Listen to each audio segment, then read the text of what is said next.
Hello tout le monde et bienvenue dans cette nouvelle analyse de deck Star Wars Unlimited pour les cartes sur table. Je suis Otal et j'espère que vous allez très bien aujourd'hui. On va parler d'un de mes decks préférés, c'est le deck que j'ai décidé de jouer pour la saison et avec lequel je me suis le plus amusé en tout cas depuis que le set 2 est sorti. C'est le deck Anne, ça en valait la peine, Anne 2 pour les intimes, avec un petit package force et un petit package discard. On se retrouve tout de suite pour en discuter.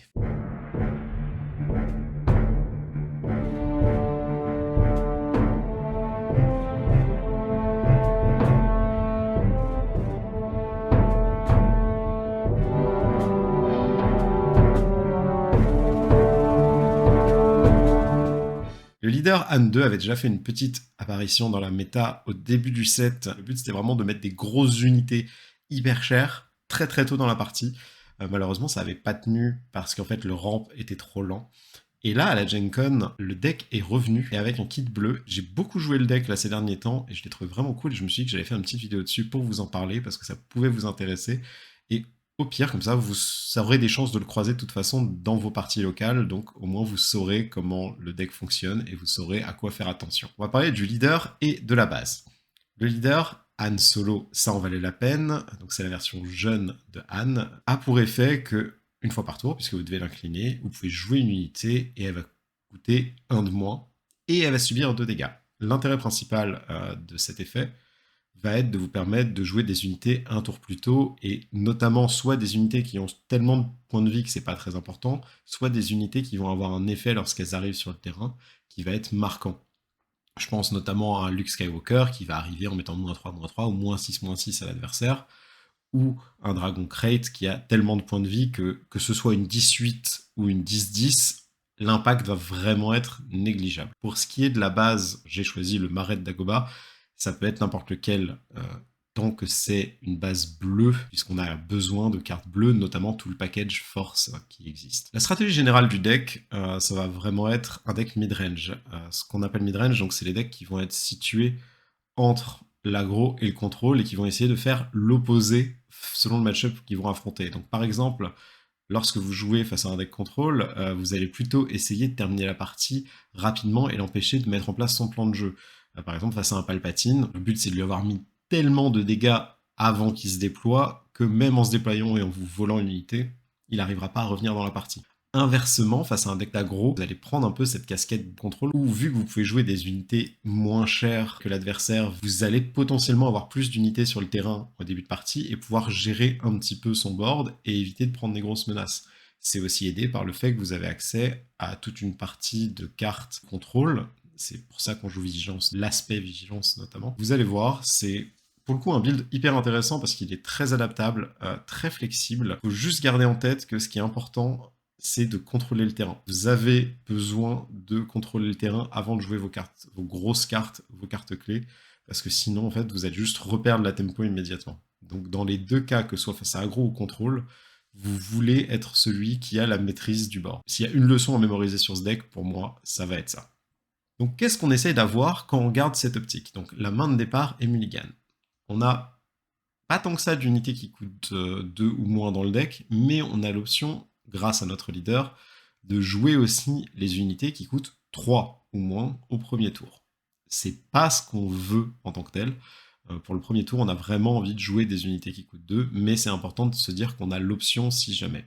Donc les unités que vous allez chercher, ça va notamment être le A-Wing de l'escadron vert, par exemple, si vous jouez contre un deck ruse et que vous avez peur d'un taille fantôme ou juste d'un peu d'aérien, cette unité peut trade positivement dans le taille fantôme, donc peut tuer un taille fantôme si que l'adversaire jouerait autour. Et si vous jouez face à un deck qui a un peu de terrestre, Sabine est une très bonne carte contre le terrestre, notamment grâce à son effet qui fait un dégât avant d'attaquer, parce que je pense à des unités qui ont des boucliers, par exemple les protecteurs du village, vous pouvez attaquer, faire sauter le bouclier et ensuite infliger 2 dégâts, ou par exemple face à des unités qui ont 3 PV, vous pouvez aussi attaquer et faire 3 dégâts à l'unité. Sabine a toujours été une des meilleures cartes agression. Elle n'a pas une utilité qu'en visant la base, et c'est quelque chose qu'il faut vraiment garder en tête. Et au pire du pire, si ce que vous visez à 2 PV, vous mettez le dégât à la base. C'est aussi autorisé, faut pas hésiter à le faire, hein, comme ça fait une petite menace, un petit ping. Le dernier point que je tiens à rappeler aux personnes qui n'ont pas l'habitude de jouer Sabine ou de voir Sabine, c'est que le 1 dégât, par exemple si vous le faites sur un Grido ou un Stormtrooper de l'étoile noire,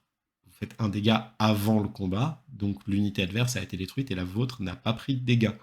Donc ça fait que Sabine va rester en vie pour faire d'autres trades derrière. J'ai aussi mis en avant Cassian, parce que je pense que c'est une carte que vous aimez avoir dans une main de départ, même si vous ne voulez pas le jouer dès le premier tour. Parce qu'en fait, Cassian vaut 3 ressources.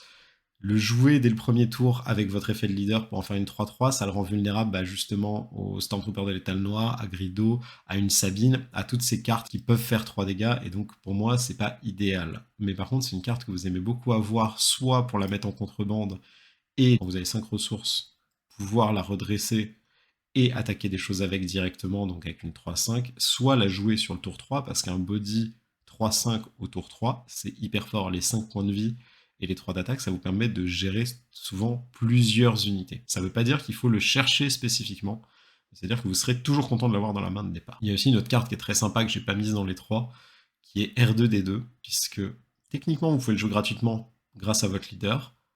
Vous pouvez aussi le mettre pour 1-4, c'est 1-4, c'est des stats sympas parce que justement ça gagne contre les 3-1, ça permet de faire le petit ping qu'il faut, ça a 4 points de vie donc ça peut rester sur le terrain 1 ou 2 tours. Ça peut se combiner à, par exemple, si vous voulez jouer un A-Wing de l'escadron vert pour 1 et le R2 full PV par exemple, donc vous pouvez faire des combinaisons qui vous permettent de jouer des unités, 2 unités dès le tour 1.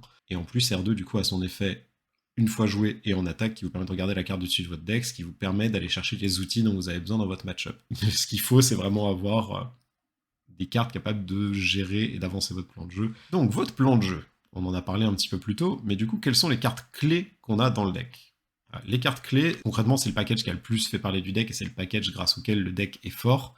Et si vous avez déjà joué Rey ou croisé Rey, en fait, vous connaissez ces cartes. Ça va être la projection de force, le pillage et le Dragon Crate. Projection de force et pillage, ça fait partie d'un package qu'on va appeler le package discard, qui a pour but de défausser les cartes de la main adverse. C'est des cartes qui sont hyper menaçantes, hyper puissantes, parce qu'en vrai, pillage, ça vous fait un card advantage de fou. Pour une carte, vous en avez retiré 2 de la main de l'adversaire. Même projection de force, pour une ressource, vous retirez une carte de la main adverse, ça peut vraiment marquer le coup et vous mettre dans une très bonne situation. Mais c'est pas une carte où dès que vous l'avez, vous vous dites « Ah, c'est bon, ça va marcher ». Pareil pour le Dragon Crate, c'est pas une carte où vous vous dites « Je le joue, c'est bon, c'est géré, mon adversaire va rien pouvoir faire ». En fait, c'est des cartes qui représentent quand même un gros investissement de ressources, parce que pillage, c'est 4 ressources, Dragon Crate, c'est 9 ressources, 8 si vous le jouez avec votre leader. Ça vous rend vulnérable à beaucoup de choses de l'adversaire. Donc ce qui est important quand vous allez jouer ces cartes, c'est de gérer le tempo et le timing avec lesquels vous les jouez. Si vous avez déjà réussi à prendre le contrôle du terrain, vous avez plus d'unités sur le board que l'adversaire, vous pouvez ouvrir le tour sur un pillage s'il a que 2 cartes en main, bam, il a perdu un tour, et après vous finissez de prendre le contrôle du board ou vous continuez à le menacer. Ça, c'est une bonne utilisation. Si vous avez le choix de pouvoir jouer des unités, de pouvoir mettre des cartes sur le terrain, contrôler une unité adverse parce que vous avez par exemple un abattre le dragon en main ou des choses comme ça, et qu'à la place d'essayer de jouer pillage pour limiter les options adverses, c'est pas une bonne utilisation. Et le plus important reste malgré tout de garder la tempo sur le terrain. Pareil pour le Dragon Crate, si votre adversaire a déjà des unités sur le terrain capables de le gérer, bravo, vous avez perdu 9 ressources, vous allez peut-être clear le board, mais vous avez quand même perdu beaucoup de ressources pour pas grand chose, sachant que vous avez clear le board et votre adversaire a quand même gagné 9 ressources d'une certaine façon, puisqu'il va réussir à jouer des cartes une fois qu'il aura géré ce Dragon Crate, alors que vous avez plus de ressources pour jouer ce tour-ci en tout cas. Je pense que vraiment l'utilisation idéale des deux, vous avez réussi à gérer le board, vous jouez le Dragon Crate, prenez l'initiative, tour suivant, vous lâchez un pillage, vous retirez les cartes de la main de votre adversaire et vous limitez vraiment ses options. C'est vraiment comme ça qu'il faut jouer, c'est vraiment des cartes qu'il faut jouer ensemble et pas chacune de leur côté quand vous les piochez. Et projection de force, il y a aussi un risque quand on commence avec le deck qui est de se focaliser sur la deuxième partie qui est on fait des dégâts si on contrôle une unité force. Vous avez des unités force dans le deck, c'est le but du deck, mais c'est pas le but principal de cette carte, ça va vraiment être de rajouter à ce contrôle de main et à ce contrôle de board le fait de retirer des options à votre adversaire. Votre adversaire n'a qu'une carte en main, il a genre 7 ressources, une carte en main, vous mettez une projection de force, il a perdu cette ressource artificiellement, c'est pas grave que vous n'ayez pas fait de dégâts sur une unité sur le board, vous avez perdu une ressource, il en a perdu 7, d'une certaine façon. Donc c'est vraiment des choses comme ça qu'il faut prendre pour le réflexe, et je dis ça parce que c'est des erreurs que je faisais quand j'ai commencé le deck. J'ai commencé le deck, j'avais pillage, j'étais en mode « Oh, c'est trop fort, je vais l'utiliser maintenant » et autres. Et mon adversaire me était en mode ok, bah moi du coup je vais gérer tout le board, donc voilà, je veux partager vraiment mon expérience sur le deck, plus que juste vous dire donner une decklist en fait. Ensuite, il y a tout l'aspect contrôle du deck. Il y a pas mal de cartes contrôle dans le deck, mais je pense que les cartes qui sont un peu symboliques et importantes dans le deck, ça va être Chewbacca, Ouvrir le Feu et Karabast. Chewbacca, c'est une unité qui pour moi marche excessivement bien dans le deck, et j'hésite toujours à en mettre un troisième. Pour le moment, j'en suis à 2, et je pense que selon la méta que je vais croiser, je vais peut-être en mettre un troisième. C'est une unité qui a Aplomb, qui coûte 8, 4, 10, et lorsqu'il est joué, on peut éliminer une unité dont les PV restants sont 5 ou moins, et en plus, il a contrebande à 9. Donc en fait, Chewbacca, ce qui est hyper intéressant dans le deck Anne, c'est que vous avez 3 options pour le jouer. Soit vous le jouez à 7 ressources, et ça devient une 6-8 Aplomb qui, lorsqu'il est joué, élimine une unité dont les PV restants sont à 5 ou moins. Donc, pour certes plus cher qu'un maître au tapis, vous avez en plus une unité 6-8 sur le terrain. Donc, une unité qui va vous servir à la fois de menace pour l'adversaire, parce que 6-8 c'est dangereux, et en plus, une unité qui, si votre adversaire ne la gère pas, va pouvoir gérer d'autres unités. Donc ça vous permet quand même de le jouer assez tôt dans la partie, hein, puisqu'on était, comme on disait, sur tour 6 pour jouer cette unité. Ça va vous gérer des Vador, on fait une embuscade sur une autre de vos unités, ça va vous gérer des unités protégées, et en plus ça laisse un petit derrière. Sinon, vous pouvez juste le jouer pour 8, ce que je déconseille honnêtement, parce qu'en fait pour 8, vous avez souvent mieux à faire en général, et vous pouvez aussi le mettre en contrebande et le jouer pour 9, ça le rend intéressant, parce que du coup vous l'avez en réserve pour un moment un peu plus opportun. Mais c'est vrai que dans le deck Han, Chewbacca prend une dimension supplémentaire par le fait de pouvoir être joué au tour 7 et d'avoir des stats hyper menaçantes. J'ai aussi ajouté un Ouvrir le Feu, qui pour moi est une très bonne carte en général, surtout que là on commence à avoir des decks Kylo qui apparaissent. 4 dégâts à une unité pour 3, c'est une carte qui permet aussi de gérer sans restriction d'arène, de leader, de choses comme ça, donc c'est une carte qui va vous permettre de gérer pas mal de menaces à laquelle vous n'avez pas accès en temps normal. Par exemple, si l'adversaire va jouer du spatial que vous pouvez pas gérer parce que vous n'avez pas beaucoup de spatial dans votre main de départ, vous pouvez lancer à Ouvrir le Feu, tant pis si l'unité a 3 ou 2 PV, c'est jamais trop si vous réfléchissez et que vous dites qu'en fait pour les 3 de coups, vous auriez pris X dégâts ou X unités qui allaient être trade par cette unité que vous avez gérée. Donc pour moi c'est une carte très polyvalente que j'aime beaucoup. J'aurais pu mettre Raid Audacieux aussi dans le slot contrôle que je vous présente. Elle coûte moins cher, elle coûte 1, je l'ai mise dans le deck aussi. Et j'aime beaucoup aussi sa polyvalence parce que comme je disais, vous êtes un deck qui veut soit agresser les decks contrôle, soit contrôler les decks aggro. Et en fait, ce que j'aime beaucoup avec Raid Audacieux, c'est que vous avez cette opportunité de soit mettre des dégâts à une base, soit mettre des dégâts à une unité. Pour 1, en plus, ça vous permet de gérer des petites unités pas chères, adverses, contre les decks aggro, qui ont tendance à mettre, on va dire, des 3-1, vraiment des unités, des 2-2, des choses comme ça. Donc, très pratique d'avoir ces 2 cartes en tandem dans le deck. On est sur un package contrôle, donc il faut penser à l'adapter à votre méta. On en parlera un petit peu plus tard dans le side, mais vous avez des options qui sont autres que juste Ouvrir le Feu et Raid Audacieux. Faut songer à adapter à ce que vous savez que vous allez croiser. Ensuite, il y a Karabast, qui est une carte qu'on a rarement vue hors de ce deck. Personnellement, moi, je l'avais jamais vue avant ce deck, qui est une unité amie inflige à une unité ennemie des dégâts égaux au nombre de ses dégâts, plus 1. Au nombre de ses dégâts à vous. Donc, par exemple, si vous jouez votre unité, vous lui infligez 2 dégâts et elle coûte 1 de moins, grâce à votre effet de leader, bah maintenant, Karabast inflige 3 dégâts à une unité. Et ce qui est très fort aussi, c'est que ça va marcher. Par exemple, si votre Chewbacca a ses 10 PV, il a pris, on va dire, une grosse unité dans la tête parce qu'il a fait un trade, il a 5 dégâts, bah bravo, maintenant pour 2, vous pouvez faire 6 blessures. C'est un timing qui est un peu dur à trouver parce que vos adversaires vont pas forcément vous laisser des unités en vie sur le terrain selon leur façon de jouer. Mais si vous arrivez à trouver le créneau, cette carte a une des meilleures values qu'on peut trouver dans ce deck. Le petit trick aussi qui est sympa à faire, c'est que par exemple, tour 1, notamment face à des decks aggro, vous allez jouer R2 pour 0, votre adversaire va jouer sa Sabine, R2 a pris 2 dégâts, Karabast, ça fait 3 dégâts à la Sabine ou à l'unité que votre adversaire a joué au tour 0. Et du coup, dès le tour 0, vous avez réussi à contrer un peu le plan de jeu d'un deck aggro. Donc c'est pour ça que j'ai laissé cette carte dans le deck. Il y en a que 2 parce que comme je disais, le timing est un peu dur à trouver. Mais pour moi, c'est une très bonne carte qui a des options et qui au pire se balance en ressources. Donc utilisez-la, testez-la, faites-vous votre avis. Moi, je trouve qu'elle est très sympa comme carte. Et ensuite, on va parler de mon package préféré du deck, le package Force. Donc là, on a pas mal d'unités, notamment Luke Skywalker, Obi-Wan et Rey. Donc les 3 ont des utilités différentes, et les 3 sont quand même des bodies que votre adversaire va pas pouvoir ignorer. Je vais parler de Rey en premier, parce que pour moi, c'est la carte qu'on voit le moins dans la méta, en fait. Luke et Obi-Wan sont là depuis le set 1. Rey vient d'arriver, elle vient d'arriver dans ce set-là. Donc c'est pour ça que je veux en parler. C'est une carte qui peut être jouée soit au tour 4 en tant que 4-5, c'est-à-dire le même body et le même coup qu'un Kanan Jarrus, ou que vous pouvez jouer au tour 5 comme étant une 4-7, mais ce qui nous intéresse à nous, c'est son effet en attaque. Lorsqu'elle attaque, elle peut soigner 2 dégâts d'une unité de son choix. Et si cette unité n'est pas héroïque, elle va pouvoir lui donner un bouclier. 2 dégâts soignés. Votre leader fait 2 dégâts à chaque fois que vous l'utilisez. Je pense que vous voyez où on veut en venir directement. Donc si vous arrivez à jouer votre Rey et attaquer avec, vous pouvez au final jouer sans malus vos cartes pour une ressource de moins. Ce qui fait que l'adversaire va être un peu obligé de gérer cette Rey qui est hyper dangereuse et qui vous permet d'avoir un sustain massif en fait sur vos unités clés. Et le petit détail rigolo, c'est que le Dragon Crate n'est pas héroïque, du coup vous pouvez aussi lui mettre un bouclier. Obi-Wan, ce qui est hyper intéressant dans ce deck, c'est qu'il peut être joué sur le même tour que votre déploiement de leader. Donc vous déployez à 5 ressources et vous pouvez utiliser l'effet de votre leader pour jouer un Obi-Wan donc qui sera 4-4, mais il sera 4-4 sentinelle et une fois éliminé, donne 2 jetons d'expérience à l'unité amie. Donc votre leader qui est normalement un 3-6, ça devient un 5-8 si vous jouez Obi-Wan et qu'Obi-Wan est détruit une fois que le leader est déployé. Donc il y a une question de timing à trouver pour jouer Obi-Wan au bon moment, pour s'assurer qu'il ne meurt pas quand vous n'avez pas d'unité sur le terrain, parce qu'il perd un petit peu de son utilité à ce moment-là si vous le faites.